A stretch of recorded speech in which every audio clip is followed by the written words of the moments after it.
Why, hello there. It is I, the Cheesy Cat, and we're bringing you another Splatoon 2 video. This time, all about the single player. That is Octo Canyon. Splatoon 1 had a single player kind of like that. It's called Octo Valley, but here we are in Splatoon 2. Obviously, you want to go to where you saw Marie in the square, and you'll meet with her. She'll talk to you about the Octarians and what happened, and basically you need to kill them. But in this video, we're not going to go into all of that. We're going to show you where all the collectible items are. That is Sunken Sea Scrolls, Sardinium, and not just that, there's also some hidden tickets in here, like experience tickets. And if you have an experience ticket or got a coin ticket, you probably already know that if you take it to Krusty Sean's place, he will give you food that multiplies either your coins or your experience, and there's a bunch of other things that it does as well. We're going to also show where those experience tickets are. So this will just be all collectibles videos. This will be the only video that has an introduction like this. And for everything, I'll mostly just explain where all the items are while I'm showing you where the items are.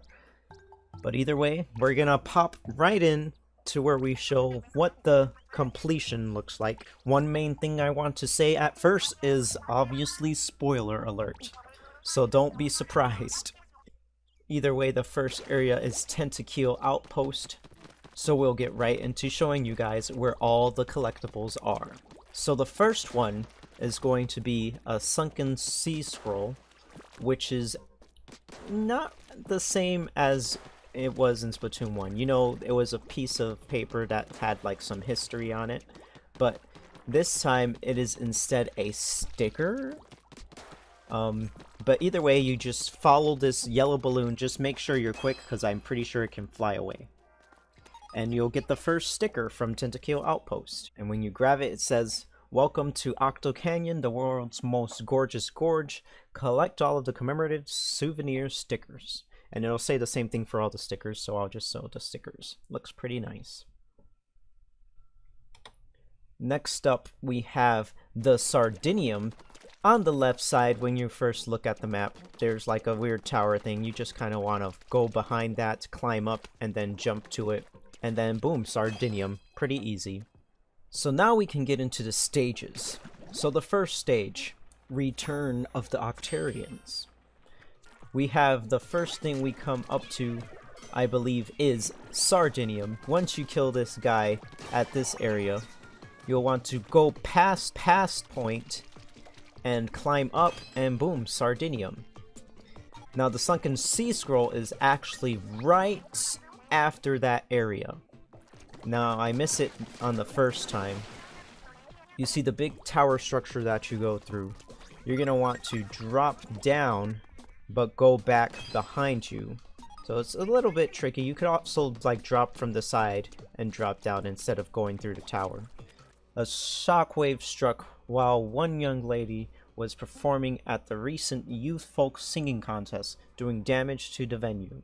Fortunately, no one was injured. We can see a young version of Pearl, it looks like, screaming, I guess.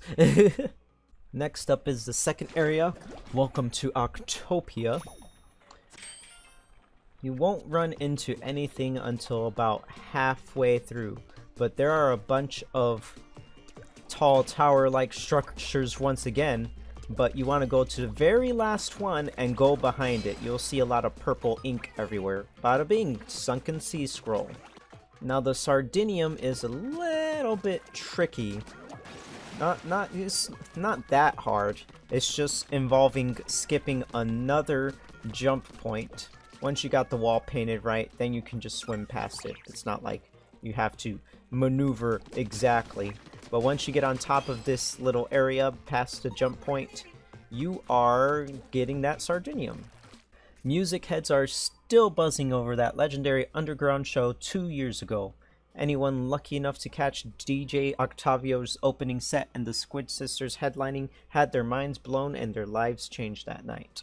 We can actually see Marina in the background there. which probably has something to do with her being in Ecopolis Square now.